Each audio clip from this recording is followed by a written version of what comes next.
mas maraming oras pa raw ang ginugugol ng mga kabataan ngayon sa paglalaro ng mga electronic games kaysa sa pag-aaral. Kaya para solusyonan ito, binuo last year ng ilang young professionals ang jackandpoy.com. Isang free online educational gaming site na truly Pinoy-made para sa lahat ng elementary students. Pinag-isipan namin na sana naman may mas productive, mas may educational na mga games, video games, para sa mga bata. Yun ang pakay namin, no? Na ang mga bata may alternative naman ng mga laruan. Na hindi lang Angry Birds o Temple Run or Plants vs. Zombies, but meron namang educational benefits.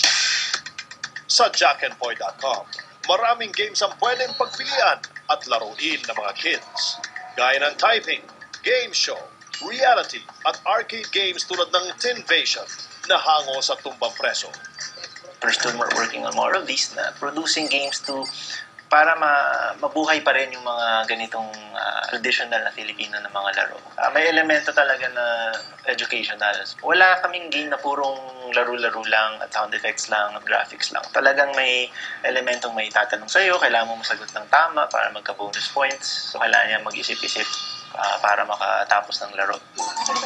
Hindi lang exciting ang mga laro para sa mga bata dahil ang profile page nila maaari ring i-customize. Pero bago makapag-register, kailangan ng consent ng magulang at sabihin ang pangalan ng kanilang paaralan. Kung yung eskwelahan ng bata ay partner na ng Jack and Poy, lalagay lang niya yung pangalan niya, section niya, etc. And then pwede na siya agad maglaro. Kailangan lang i-approve ng teacher niya na totoong kay estudyante ko talaga to para tuloy-tuloy yung laro niya. Bukod sa mga bata, maaari ring mag-register at mag-participate sa site ang mga guro at mga magulang. Pag titingnan po ng guro yung menu po namin, naka-breakdown na po yun, no? From grade 2 to grade 6. Tapos after the grade levels po, naka-breakdown din per subject, English, Filipino, Math, Science, Araling Panlipunan. Pag pinindot po nila yung subject, lalabas naman po doon yung mga topics na prescribed naman ng Department of Education na kukunin dapat ng bata sa buong taon.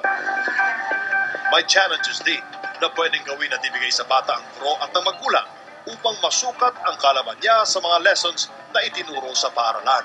Pwede po niyong i-share yung reviewer niyo sa public, which means po na kung madami nang nag-share ng kanilang reviewer, maaari pong pumili na lang sa mga iba't ibang mga nag-share. Maaari pong lagyan ng timer. Bawat tanong may time limit kumbaga yung mga bata. So pagkatapos po gawin ng challenge ng mga bata, straight away po may email na pupunta sa either sa magulang or sa guro kung sino man yung gumawa ng challenge na yon, at malalaman nila, may report po kung alin yung tama, alin yung mali.